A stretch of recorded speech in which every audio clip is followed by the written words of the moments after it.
So I shall introduce our moderator, Ali, and Ali will introduce our speakers. So Ali Hussein. Great. So let me just kick off then. As Susan has introduced me, my name is Ali Hussein.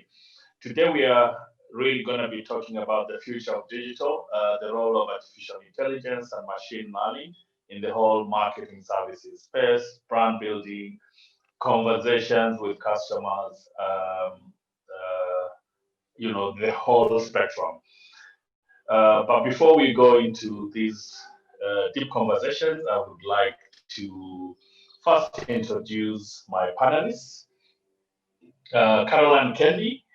Caroline, welcome. I hope I'm pronouncing your name properly, Caroline. People can be quite sensitive. Actually, I go by Kendi. Kendi. Oh, Kendi. Okay, Yeah. great, Perfect. Kendi. Yeah. So Kendi is head of brand marketing communications at Safaricom. Kendi, welcome. We look forward to hearing some interesting conversations today. I personally want to hear about Kipochi, how you guys did it, and how fantastic. that it became a global phenomenon. Jennifer Kabiru. Jennifer is a lawyer, and Jennifer is focused a lot on the regulatory side, on privacy issues, policy and stuff like that, which is an area that I'm also passionate about. Among the things I do, I also chair the board of trustees of the Kenya ICT Action Network, which is a ICT policy think tank. Jennifer, welcome. And Crispin Ochieng, who is struggling to deal with some issues, but I'm sure he will join in at some point. So, guys, welcome. We seem to have a good number of participants today. We're a total of 29. So that makes 25. We hope that more people will be coming in. I think what I would suggest to Esther and Susan, maybe post the hashtag on the chat so that we can all engage on social media as we move along. So, without further ado, I would like to give Kenny the floor with 2-3 minutes introduction about herself and her work in relation to the subject that we are engaging in today. Kenny, over to you. Great, thank you. Ali Hussein, it's really nice to meet you. We meet on the streets of LinkedIn a lot, so I think it's an honor to finally, put a personality to the post. But and I'm a fan. I follow you. So great to be here. My name is Kendi. Currently, I lead the brand marketing communications team at Safaricom, which means my team and I are responsible for all the communication you see, and also the digital marketing, digital media, traditional media, all that. Why I am here is because I am personally extremely passionate about marketing technology. So I'm passionate about marketing, I'm passionate about people and behavior change and how brands can connect to really make a difference. But then I think this is the best time to be a marketer, and this is the best time to be in advertising and marketing and to be in the industry, because there's so many ways and opportunities that we have to leverage technology to make our lives easier, to make what we do more efficient, and just to make a greater impact. So it's a really exciting. I can't wait for this conversation. I'm looking forward to it. And I'm looking forward to really, and I'm a bit old school. I've been in marketing for about 18 years. So I also feel like it's amazing to be able to compare how life was when I started, when there was literally no technology, to the world that where we are now, and the future that it holds. It's really exciting. So I'm glad to be here and excited to have this conversation. Andy, thank you very much for the intro. Jennifer, over to you. Jennifer Kabiru. Okay. Morning, everybody. I'm happy to be here. Thank you for this opportunity. It's a real honor. So as Ali has said, my name is Jennifer Kabiru. I'm an advocate at the High Court of Kenya, Commissioner for Oaths, Notary Public. I have a over 16 years experience, post-admission experience, and focus mainly with my clients in ICT industry, media, data research, advertising also, and telecommunications. But as advocates, we wear many hats. So there's other things that I also do. I keep saying also in my other life, I would probably have been an engineer because the built environment is also an exciting place for me. Now, in terms of the panel discussion that we are going to have today, my sincere hope is that by the time we are done, that the participants we would have awoken something in the participants in terms of understanding how the law affects them and works, and how it intertwines with everything that they do. Data, the digital space has grown. It continues to grow, especially now with COVID-19. And now more than ever, the law affects you. So I hope by the time you leave this panel discussion, you'll have learned something. Thank you. Jennifer, thank you very much. Appreciate your opening statement. So let's delve quickly into this conversation. I mean, and I'm addressing Candy at the moment. Candy, if you look at the marketing services landscape, over the years, back in the late 2000s, before we entered the 2010s onwards, I used to run the digital agency arm of Young and Rubicon Brands, Wonderman. Wonderman is a global digital agency brand. And at that point, the agency world was just about waking up to the realities of digital. You still had the top big brands, the Ogilvy's, the Young and Rubicons, the JWTs, and the rest of them, really at the top tier of the marketing services brands. Fast forward to today, it is interesting to see a mishmash of players in this space where you have ICT companies like INM, like IBM playing in the space. You have consulting companies like Deloitte and PwC playing in the space, and not just playing in the space, becoming top tier digital agencies. And this is being informed by the continued rush of how people are unpacking data. So I'll just give you an example. From an individual perspective, the amount of data we are producing on a daily basis is humongous. It's crazy.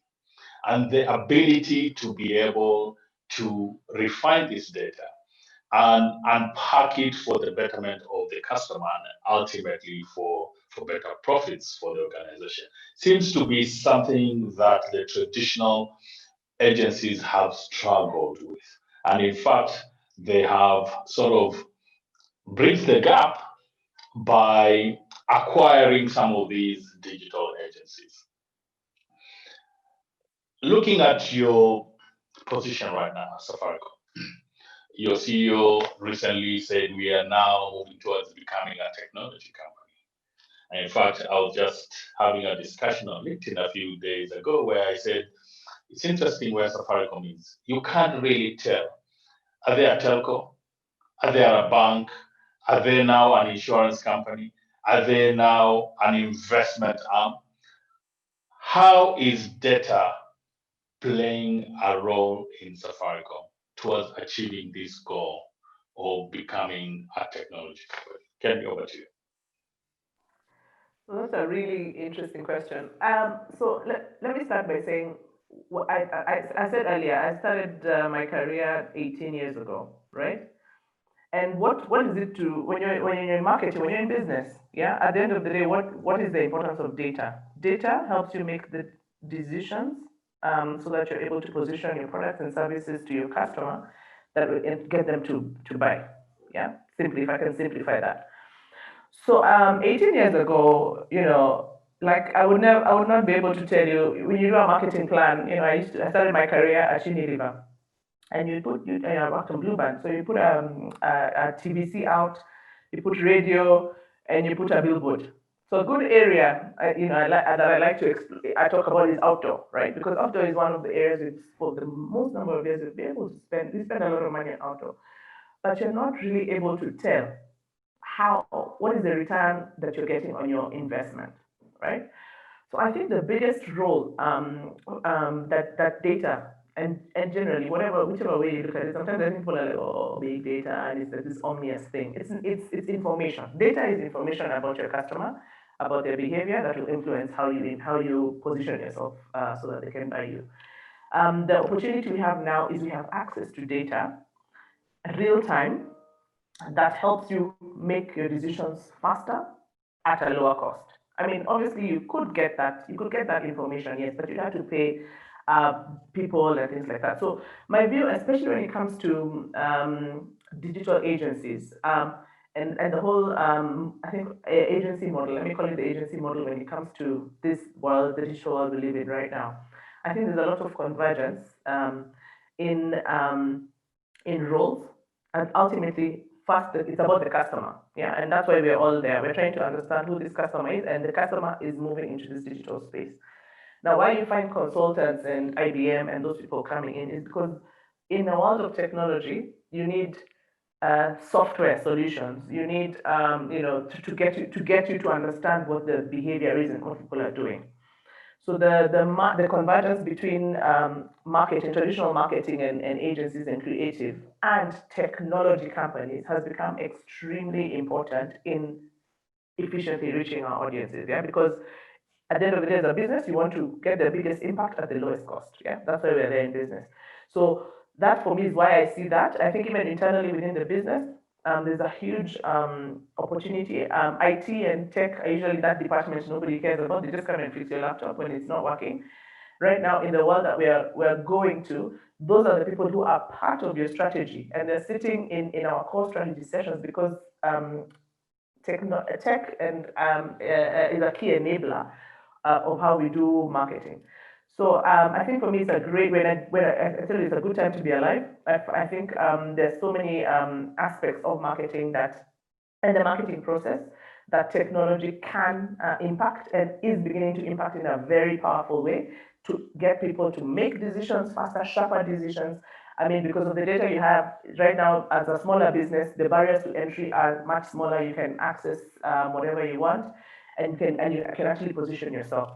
Yeah. So as Safaricom, obviously, we have a lot of responsibilities. So I think the first thing I would like to say is there's a big responsibility when it comes to data, and that's a responsibility we take seriously as a brand, because at the end of the day, it's also about the trust. There's a trust issue when it comes to this topic of data. So really being responsible about the data that you have and making sure that we manage the data that you have in a way that's responsible, that doesn't infringe on anyone's rights and anyone's privacy. Kelly, thank you so much. Before I give the floor to Jennifer, I want to remind the audience that you can actually ask us questions. Please post your questions and comments on the chat, and we'll endeavor to respond to them as much as we can with the limited time that we have.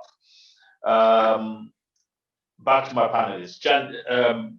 Jennifer, as a lawyer, this whole wild, wild west that is data, that is privacy, or lack of it, the humongous conversations going on around big tech. And when we talk about big tech, we're really talking synonymously about Facebook, Apple, Microsoft, Google, Amazon, and now, of course, you've got the big Chinese tech giants, Alibaba, WeChat, Baidu. These guys, ultimately, bottom line, they are purveyors of data. We've all heard a lot about data being the new oil. The question that nobody is asking or attempting to answer is that who has the license to extract this oil? Under what circumstances? Okay, and how does artificial intelligence and machine learning play a role in this? And I would like you to talk to us about this from a legal perspective. What recourse do I have? For example, I will tell you for free. I hate it when every brand in this country is pushing email towards me. Who the hell asked you I want to get emails? A bank is sending me emails about a massage. I'm like, what the hell? You know, if you can just use that data to actually give me information that is useful to me, I'll probably not make any noise. Jennifer, over to you.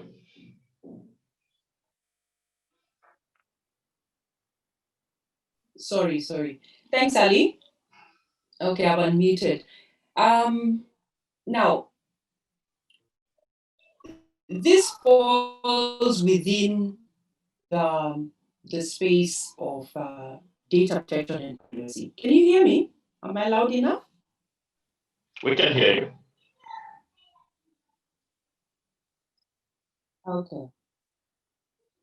Okay. So now the thing with big companies or individuals, whoever you are, you fall under the umbrella of the law. You're subject to the law, whether you're a big company or an individual. Now, data protection, you know that there's a Data Protection Act. Some of you probably know that it was passed in Kenya last year in November. And there has been what you call GDPR in the EU, which has been in existence prior to that from about 2018. The US has some degree of privacy laws. Now, because digital space has no borders, it means that different jurisdictions need to have their own laws in place to police the vices that will arise from the digital space. Now, what happens is that you get into your Facebook, you give your information, and with increased, with technological advancements, these days, for example, you have smart listening devices. Do you know, by the way, you can just be sitting in your room and your Siri is a smart listening device and it is collecting your data. And you probably have no idea that that is happening.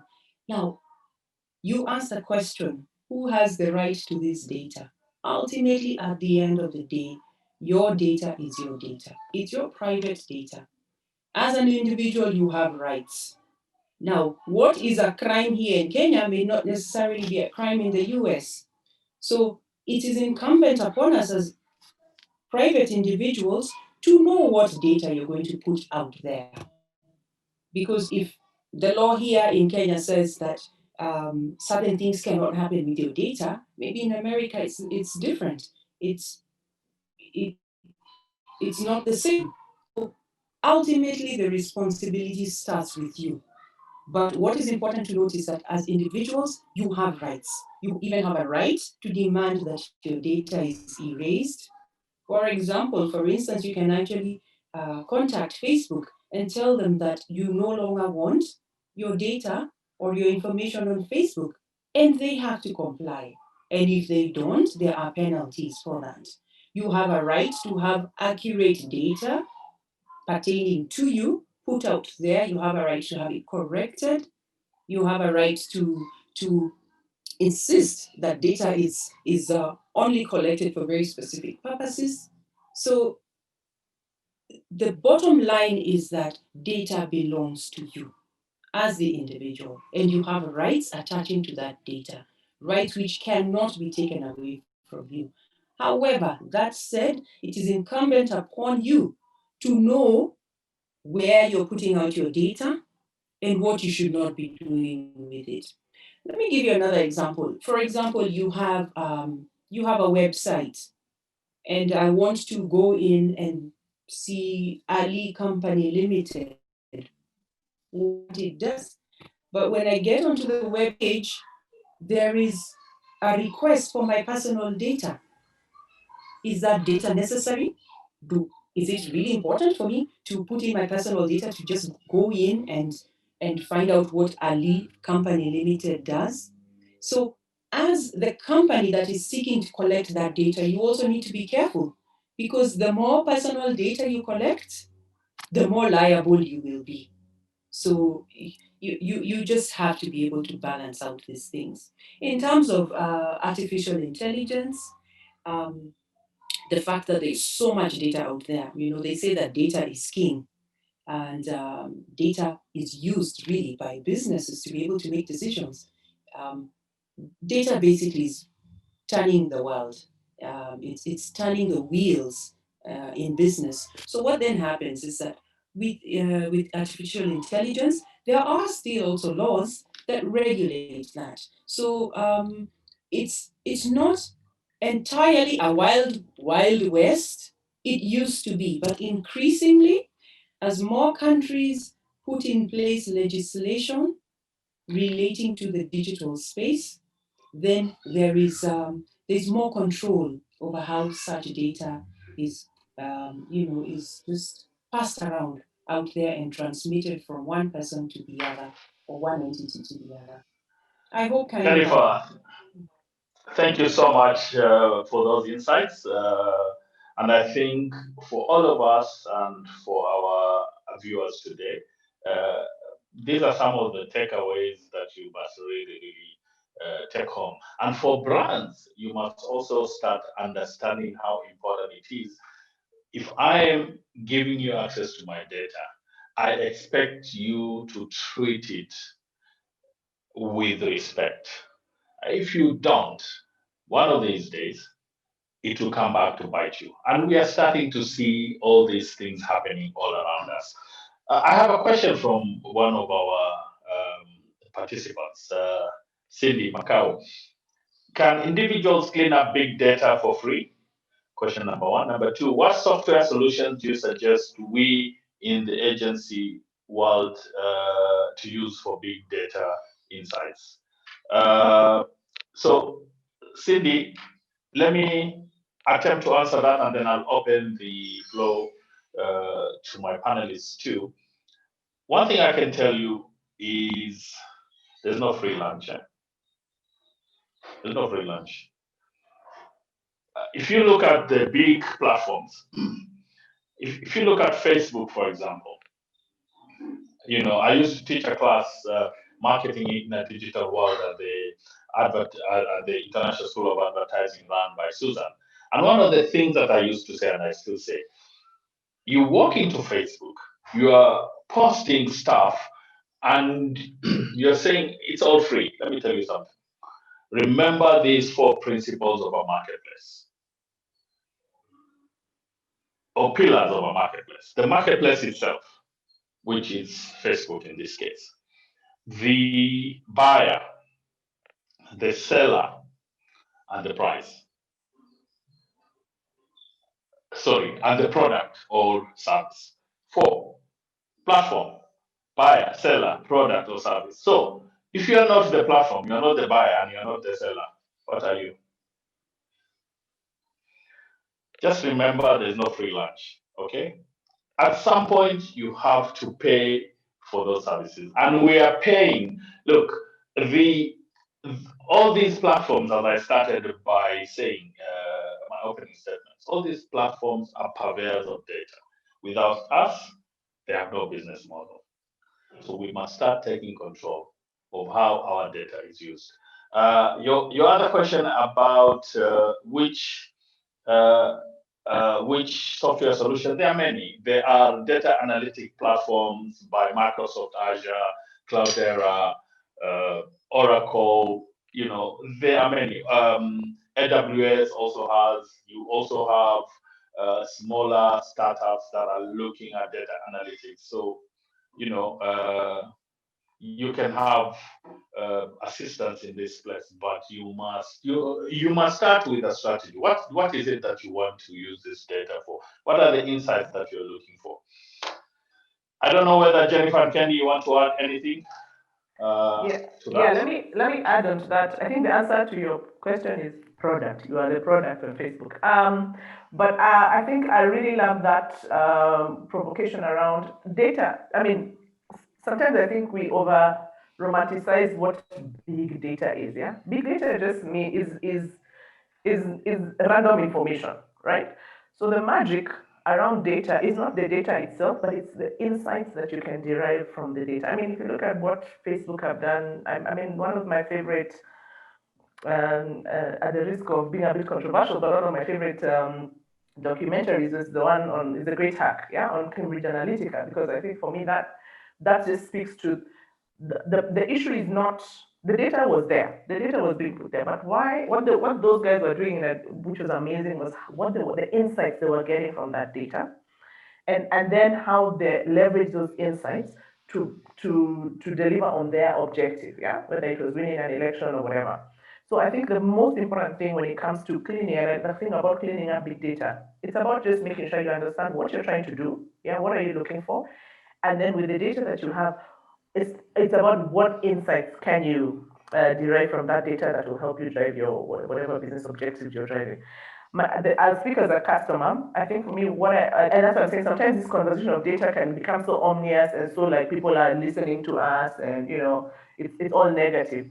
But I believe there's a really positive role that we can play, especially as marketers, in leveraging insights to drive positive responses from our customers. So the example I love to use is Netflix, right? I'm a Netflix subscriber. I was completely blown away the first time when they suggested for me movies and said this is a 99% match for you, right? And the movies that I choose after that are actually movies that I would like to watch. So they're making my life easier because I hate that thing of sitting down and scrolling for hours trying to think, what am I going to watch? So again, it goes back to understanding and the basics of marketing, understanding what your customer needs. I need to be able, there's a certain type of movies or genres that I like, and there's a certain and I have the pressure of, oh my god, what am I going to choose? That's the tension that I have, the tension. So Netflix have leveraged software to be able to help me enjoy their platform better, right? So again, it's about looking at, for me, it's about looking at data and insights in that way. So it's not necessarily, am I stalking you and, I don't want to know, what you're doing, but how can I make your experience better on my platform, of my product and service? And that's what I'm leveraging the insights for. Yeah, so that's, I think, the most important thing. On software, I think at the end of the day, again, for me, the software becomes your competitive advantage, right? And that's why he's saying there's so many, everyone is selling something, right? So once you understand what you need to do and what you want, then you will then get the right software and the right partner and the right technology to enable your marketing objective or your business objective. Thank you, Candy. Jennifer, anything to add? I think that Sorry, one. Jennifer, you need to. Sorry, I'm you are saying, on mute. I think I'll pass on that. There is another question, however, that I've seen on the chat. Maybe you, Ali, feel free to let us know when to answer that. Ali, you're on Are you mute? talking about? Are you talking about the one on Facebook? Yes. Facebook has been accused for using our device cameras to spray on its users. How do we protect ourselves from that, seeing that it is illegal? You want to go for it, Jennifer? Okay, let me just attempt that. Yes, so of course it is illegal because that's a breach of privacy. Now, let me explain again the role that we have to play as individuals. As an individual, as you get onto these platforms, Facebook, who remembers what terms of use Facebook had indicated when you logged in? Was there anything like that? Do we even read those things, Jennifer? Exactly. Do you read those things? Do you even know where it appeared? It probably appeared at the beginning when you were trying to log in, to register yourself as a Facebook user. So what then happens is that these big companies would be held liable, yes. However, there is a degree of immunity. And don't get me wrong, let me explain this. There's a degree of immunity in the sense that because they are driving technological advancements and innovation in the world, there is a level of immunity. However, that does not mean that they are not legally liable. Putting in spying on individuals using their their webcams, that definitely is a breach of privacy because they have come into your home. However, the point I'm trying to make is that it is critical, it is imperative that you read what you call the fine print or the privacy policies or the terms of use before you probably went into, it could be, I'm not very active on Facebook, so I really don't quite know the products that they have in there. But for this web camera could very well be a new product that Facebook has introduced. What were the terms of use before you actually downloaded that into your system, or at least now decided that you're going to use it? Because what the courts have held in jurisdictions is that as long as that company, for example, there was a case and Facebook was brought to task by one of its users. And Facebook showed that it had very clearly explained to the user what data they are going to collect and for what purpose. So it's not just an open and shut case saying that Facebook is spying. What were the terms? And did you look at those? And again, it's also not an excuse to say that those terms are so lengthy. When are we going to read them? That is not an excuse. So, yeah. Jennifer, thank you so much. In fact, that brings me to my next question, because what maybe most people that use these platforms don't understand is that specific issue. When you're using a platform like Facebook or LinkedIn, at least LinkedIn has a free version and has a paid version, which excuse me, which has different functionalities. You can hide private, you can have privacy and stuff like that. When you're using platforms that are free, like Facebook, they're also experimenting on you. So that camera thing is evolving around artificial intelligence, facial recognition, and the whole ethics around AI. One thing you want to understand is, remember, there's a reason why it is called artificial intelligence, because it is artificial. It's AI. It is us who create the parameters around artificial intelligence. So don't lose yourself around this and think it's this, omnipresent thing that is spying. No, it's human beings doing that.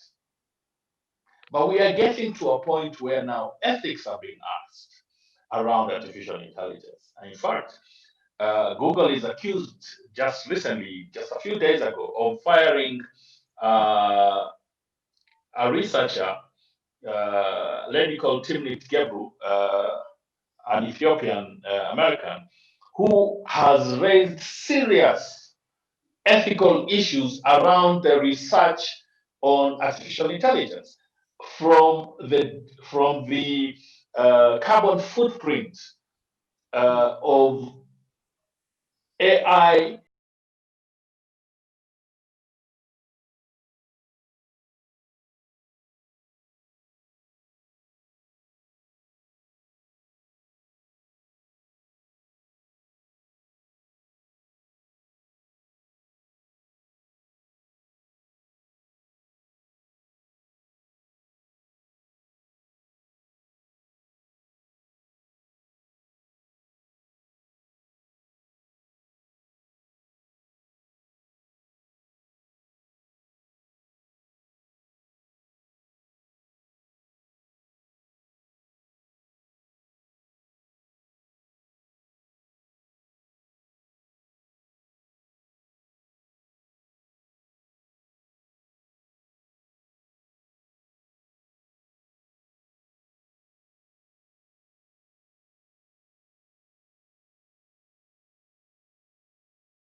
things go wrong, we have places that we can, switch off and say, wait a minute, let's put a break on that. Let's put a break on this. So back to Candy. Before we go back to our participants, I see another question coming in. Candy, talk to us about how Safaricom does this. How Safaricom uses artificial intelligence and machine learning to power its marketing, to create credit scoring. One of the things that I love to talk about is how Safaricom is a bank without being a bank. How Safaricom is able to do things that banks have never been able to do. We have had banks that are 100 years old in this country, and they are completely gaga about some of the things that M-Pesa can do and is continuing to do. Okay, but you. Cool. So I think the a couple of examples come to mind. Let me start with the more straightforward ones. I think when you look at Zuri, we have a chatbot. And obviously, one of the biggest objectives that we want is really for our customers to trust us, yeah, with their data and to enjoy the experience on our platforms, on any of our, when you're using any of our products and services. And when it comes to M-Pesa, one of the biggest pain points that our customers have is reversals, yeah? Sending money to the wrong person by mistake, because you know how it works here. You send money, before you know it, the person has run away, gone, spent the money, and they're like, what to do? So one of the things that we've done, because of the frequency, yeah, because of the frequency of that, we have a lot of those happening every time, all the time. Zuri is a bot that is able to quickly do the reversal on the behalf. So it's again automating and using technology and AI and to help resolve a customer issue, right? And because of that, we are then therefore able to do. So now before you had to, when that happened, you had to go to a Safaricom shop closest to you, explain your story, whatever. So now actually it's leveraging, again, AI and technology to resolve an issue by getting that. So we're able to resolve a lot of those issues like M-Pesa reversals and those kind of things much faster now. The second example I can think about is what we've tried to do with voice biometrics. With Jitambulisha, your voice is your password. Again, a big issue people have is, especially because of illiteracy and things like that, people end up giving the wrong people their passwords and we get a lot of M-Pesa fraud, related fraud in that space. So again, investing in voice biometric, and that's technology is it memorizes and understands your voice. And then every time then you want to engage, especially get customer service, you don't have to again call and wait for a long time. You get whatever services you need much faster, and again improving your experience on our platform. I think the other one which I need to mention, and I think Jennifer mentioned it earlier with the Data Protection Act. I mean, one of the biggest pain points, and I think Ali, I'm sure you've had a conversation about this, is people getting unsolicited messages, right? So I mean, what we are again very clear about as a brand and as a business is at the end of the day, the breach usually happens is sometimes we work with third parties, so we have a very clear data protection policies, but sometimes you work with partners and third parties who don't necessarily honor that. So I think first, from a customer perspective, there's a big initiative, and you're going to be seeing even a campaign around really doing the opt-in. Yeah, so actually giving customers the opportunity to opt in and opt out on whatever messages that they want. And then when it comes then to how we deal with our partners, we have very strict contracts and consequences in the event that there's a breach. We are able to follow up. So there's very strict governance around it. And what we do is, for example, if somebody issues data contrary to what we've agreed, they get suspended. I mean, we have very strict governance around it. So I think it's an area, again, I love what Jennifer's saying, it's very individual. It's important as an individual and as a business, you understand what the law is and make sure that you comply, because ultimately what happens is you end up ruining the customer experience. When you breach trust, it doesn't work for you. So it's great in the short term, but in the long term, it doesn't work. Okay. Candy, absolutely. Sorry, Jennifer, go ahead. Maybe let me just add on to what Candy has said, just picking up on just a few points. I see our time is almost running up, and we have hardly even begun to scratch the surface of how, say, the law will even affect you. I really love Candy's examples because I'm also being informed. Now, the voice biometrics, for example, a wonderful way of using AI to help Safaricom with its operations. What I could say from a legal perspective is that things like biometrics are very high risk data processing. They're categorized as high risk kind of data processing. So, what normally should happen, and this applies to, I'm saying this really for the benefit of organizations, participants who are listening, is that even as AI tools are being developed, that you need to have what you call data protection by design or by default. Meaning, therefore, you look at the potential internal or external risks that would be going into the kind of processing that you would be doing with this AI. So, voice biometrics, you're using people's voice, you're using, I think it probably a thumbprint, I'm not quite sure, but it's so high risk because it's such sensitive personal data that even as you develop these AI monitoring tools, that you actually do it, have data protection as part of the development of those tools. It's really important. And um,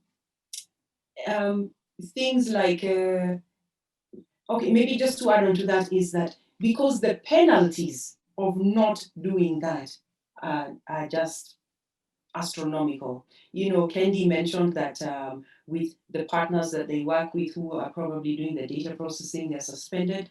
Maybe with time, especially with the introduction of the Data Protection Act, you never know. You could see big companies like Safaricom and the other big companies actually changing the penalties, reviewing and relooking at the penalties that they impose on their partners because the risks now are that much higher because now there's a law. It talks about, for example, 1% of your annual turnover. Now, 1% of Safaricom's annual turnover, you cannot even begin to fathom that. So, just suspending the data processor for that. I'm just saying, I'm sure there will be discussions, Look, boardroom discussions on that. Jennifer, in this Yeah. in the scheme of things, to just take that conversation on, in the scheme of things, 1% of Safaricom's turnover is not even a rounding error in their balance sheet. So that is not a deterrent. No. But I That think that I feel like that I is must not a comment. deterrent. I Candy, feel I you will must comment. comment. I feel like You I will must comment. comment. No, I think You will. I will no, give you a moment to no, comment. no. On I'll that give you a point, moment. it just Yes. related to what I said earlier. It is not only you can make. I mean, revenue and is short term, right? But if you want a sustainable business, it has to be based on trust and mutual respect. And I think that's the most Absolutely. important thing. So it's about really, so it's not about the 1%, because yeah, Safaricom can make the money now, but if Safaricom wants to be a company like, these companies you see where they've been in existence for hundreds of years, right?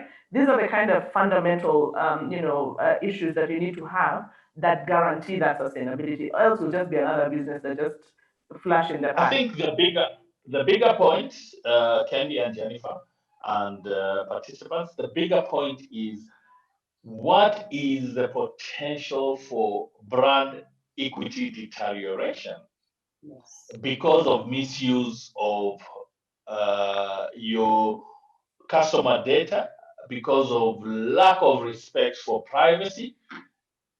Let me give you an example, specific, that goes directly to the existence of companies. Where is Cambridge Analytica today? Gone. Gone. Because it was founded based on, okay, it's morphed into other things, yes, but as an organization, it's gone. Where's the CEO?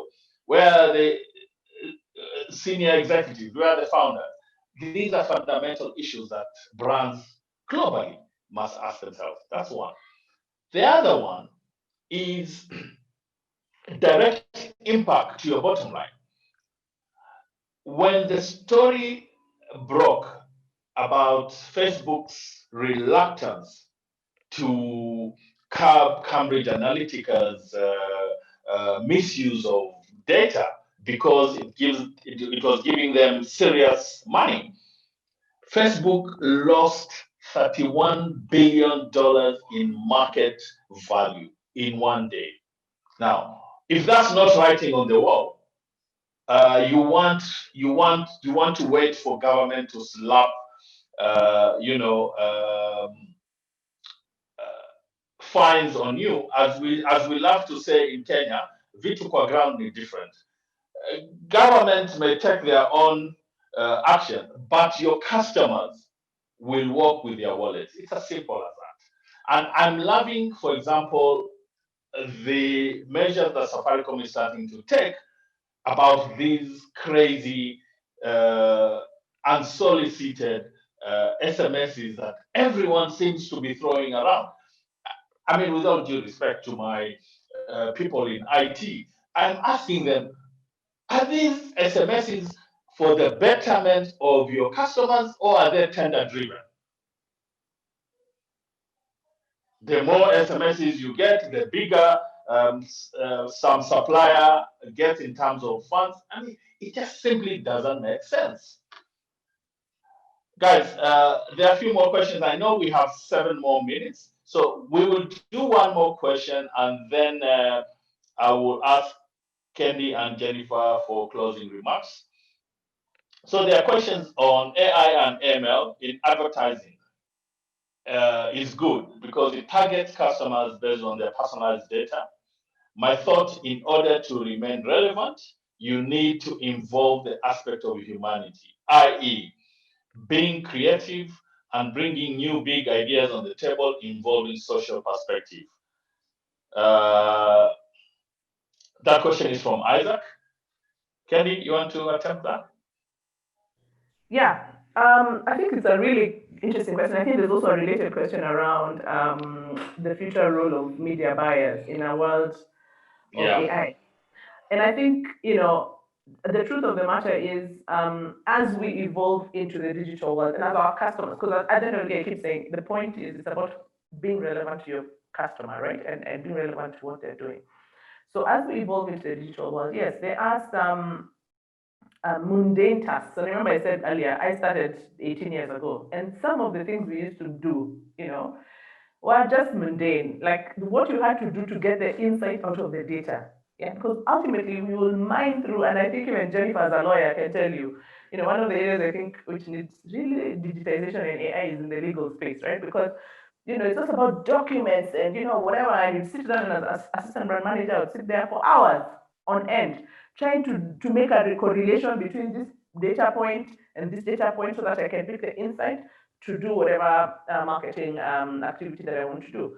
So first, I think for me, again, it's always looking at what's the benefit and what's the power of this instead of just looking at what's the loss. Yeah, it's about it actually helps people make, and it helps us as marketers make sharper decisions so that whatever you do in the market has a better impact and delivers on your business objective. However, as this shift is happening, yes, roles have to change. So I talked about earlier, and I think I'll use Safaricom as an example. One of the things that we have done as a business, because of recognizing first the amount of money we spend on digital and the impact that we have. And I think, Hussein, you asked me about Kipochi, so I guess this is when I speak about it. What we have done is we have insourced our media buying, digital media buying capability, which means that a role which was previously um, that used to sit outside as an outsourced function is now an internal function. Why? It's because when you look at exactly the value and the practice of buying media online, you need somebody who sits in the core project team, right? Who understands today this is our target for the day, and that's the beauty of data. You're able to actually split to, when you sit down in your squad and every day, you understand today this is the kind of impact we have. So you're able to quickly change even your creative execution, right? So if you want, if you have a creative execution there that's not working, you're able to turn it around. You're able to actually flex and be very flexible and agile. And everyone who knows how digital media works is you bid. So you have people who are invested, who are able to bid so that you get the right efficiencies, which ultimately works for the business.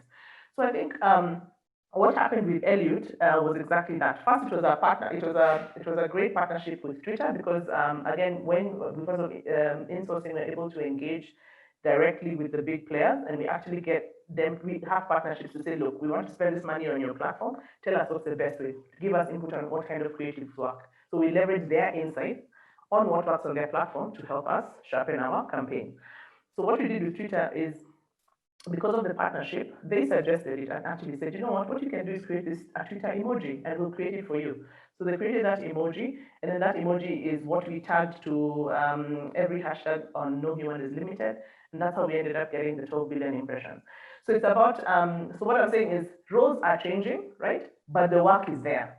Yeah, so it's not about getting caught up in, I'm a traditional media buyer, whatever. Yeah, but maybe you need to be a media buyer in a tech company because now you're in IBM telling them this is how you leverage marketing and how do you improve your technology solutions that will be relevant to them, to marketers, to drive value. Right? So a lot of change is happening, but I think there's a lot of new roles, a lot of new opportunities that will actually help take business further. Candy, thank you very much for touching on that Eluid campaign. And I think we've covered quite a bit. So I have requested 10 more minutes. Susan has kindly given us those 10 more minutes. So let's try and attempt to answer some of these other questions. Esther is asking for us to comment on encryptions. Does it really work on matters privacy? There have been concerns about WhatsApp. My panelists, anyone wants to attempt that? Okay. On encryptions, Jennifer? Yes, let me attempt that. So, because the Data Protection Act was passed and it's in place, we are not talking about something that is amorphous, that is out there, wishful. We actually have a law which does recognize and encourage encryption of personal data. So encryption is really indeed recognized as an efficient, effective way of protecting data that belongs to individuals. So I guess, I see the question and asking really just the panelist is actually one, I mean, the participant is wondering whether it really works. Yes, encryption is recognized from a legal perspective, and not just in Kenya, because truth of the matter is that the Data Protection Act here is almost a regurgitation of the GDPR, which is used in the EU. So worldwide encryption is identified and it is accepted as an effective safeguard against breach of privacy. So, but again, So, yes, Ali. sorry, go on, Jennifer. I thought you had finished. Go on. But again, and I will keep going back to this, if you have highly sensitive information, it has no business being on WhatsApp. Please remember that digital space has no boundaries. So even if you delete your WhatsApps on your phone or on your computer, if you have it on computer, wherever you delete it, there will always be a memory of that data someplace, somewhere. So keep highly sensitive information to yourself, but encryption does work. Thank you, Jennifer. Let me just add on to that. The Pentagon has been known to be hacked. So the question is, what about your phone? Follow the normal rules of being cautious. And to add on to what Jennifer has also said, remember that old saying, what happens in Vegas stays in Vegas? I got news for you guys. What happens in Vegas lives on Facebook, Twitter, WhatsApp. It lives on. Your digital footprint. Please make sure that wherever you place your digital footprint, you will not be embarrassed if your grandmother sees where you are going. Those are the basic rules that you should follow both off and online. If you don't want your grandmother to see you walking, apologies for any for any sensitivities, but I've got to say it because sometimes we are placing too much uh, um, too much on other people, like technologies, too much responsibility on other people to guide our own data, and yet we are not doing it ourselves. If you don't want your father, your mother, your wife, your husband to see you walking into a brothel, why are you doing that online? Why are you doing that online? It will come out. That is my guarantee to you guys. The minute, even if you delete it, I mean, how many times has Trump tried to delete some crazy tweets? Somebody has already screenshotted it, and the minute it is screenshotted, it takes half an hour to go around on WhatsApp, and billions of people have seen it. That's the world we live in. So yeah, encryption is a good thing, but it's like bolting the stable when the horse has already flown out. So we have another question from Isaac, and this one specifically is for you, Jennifer. In terms of legal part concerning TNCs, I love this one. Terms and conditions. How can companies make an effort for better user experience in explaining these terms? Because I don't expect my grandparents to read almost 4 pages and accept the document. I mean, let me just ask, among us, apart from lawyers, who else reads terms and conditions? No, seriously, who else? You ask yourself that question. Who else reads terms and conditions? Jennifer, over to you. Okay. Yes. Who else reads terms and conditions? Even for me, when I was logging in to register for this, the terms and conditions were so lengthy. I read the first 3 pages. I'll be very honest as an advocate. Now, as I said before, it is not an excuse to say that the terms and conditions were so lengthy that I could not read them, and therefore I just logged in to get the service. However, that's it. Okay. And then also, please take note, if I'm advising my client, I will ensure that everything that needs to go in there, in terms of what you call the fine print, the disclaimers, removal of liability, everything, of course, within the law has to be put in there. It is very important. That is the advice I would give my client. I would not tell my client, don't put in this because of user experience. No. My role, my first loyalty is to the client. So those terms and conditions or privacy policy may become lengthy. That is one. Secondly, is the issue of consent. Perhaps people, organizations can start looking at this a bit differently, because what is required to be able to collect and process data that belongs to individuals is that there has to be consent which is given freely. And he talked about opting in, or I think it was Kendi. Now, that is really the test, that I am opting in because I know the purpose for which this data is being collected. I know for how long you have given me, there will be sufficient safeguards against this. I can have it corrected. So there is an element of consent which must be freely given. That is the law. Now, you can create a better customer experience by having an opt-in option, which is easy, but ultimately at the end of the day, there has to be the privacy and the T's and C's. So really, if your grandmother, it is now for you to do the reading. Let your grandmother just do the clicking to opt in. Okay. Now another thing is that with with Jennifer, we're running out of time, so please wrap it up. I know, sorry. Another thing with consents is that you have to be very careful.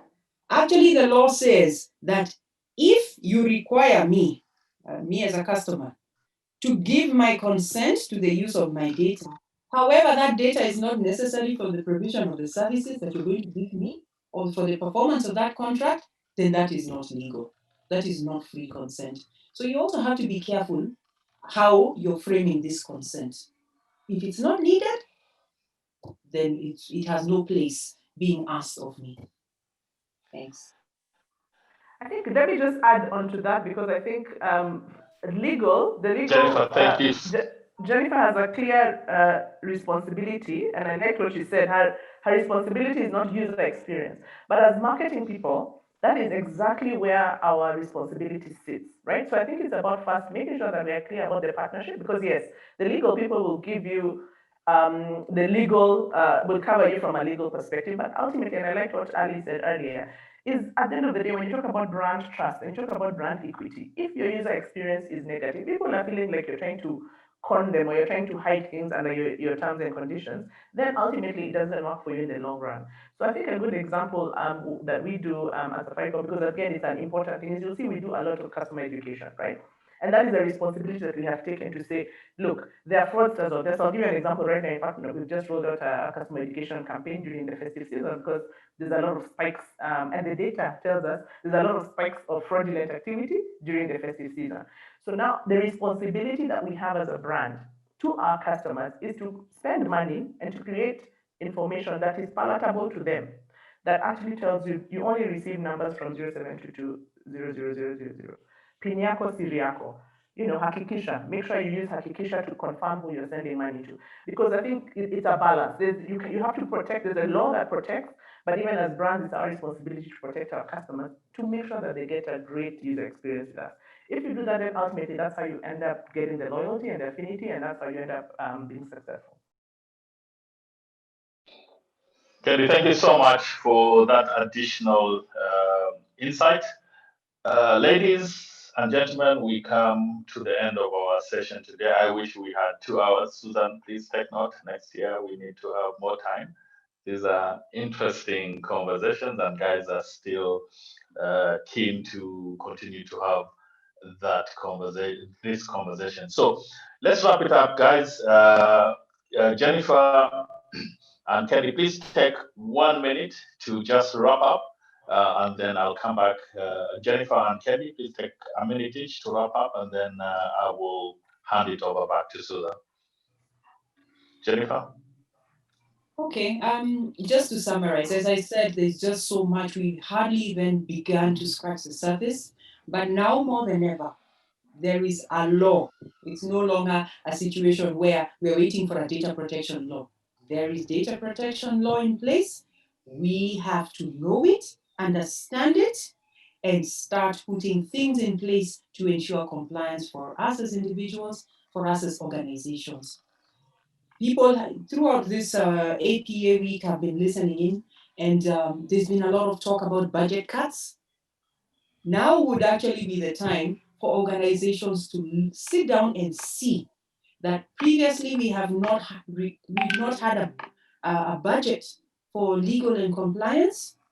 I think now more than ever, organizations will need to seriously consider having a budget for law, for that compliance, because the law is out there and the government is not joking. They are going to come Thank you. after. Thank you, Jennifer. Candy? I think I'll leave you with three thoughts. One is it's a good time to be in marketing, and it's a good time to be in advertising. Yeah, because at the end of the day, it's exciting, and the biggest opportunity, I think, as marketing people, is we need to keep the IT and the tech people right next to us. Yeah? Because ultimately, I think the greatest opportunity in doing great marketing is in partnership with tech. I think once we understand tech and then we're able to leverage customer insights to drive our outcomes, I mean, the sky is the limit. Yeah. So I think that's a big, big opportunity. But then I think the other important thing is the responsibility to protect our customers and to protect our customers' user experience, because ultimately that's how you end up with a long-term positive experience for your customers. So if you do that, you leverage the data to do great marketing, but then with a lens of how you need to protect long-term user engagement and trust. I think that's for me the winning combination. So yeah. Candy, Jennifer, thank you so much. I love what Jennifer has said in terms of it's a great time to be in marketing. One thing that I want to tell everyone and the ones who are also not here in marketing is one, you must, as a marketing person, you must create a new relationship with your technical guys, your chief technology officer, your chief information officer, your software developers. I think my young adult daughter will say BFF status, best friends forever status. You must create that relationship. That's one. Number two, you must have what I call a mentality of an ABL mentality. Always be learning. It is amazing how much information is out there. It is super amazing how many free tools, how many free lessons are there to bring yourself up to speed. I'll tell you one thing. The best marketers today are not marketers who come from a technical background and then morph into marketing, because they may have missed out on the fundamentals of marketing. Fundamentals will never change. The foundations will never change.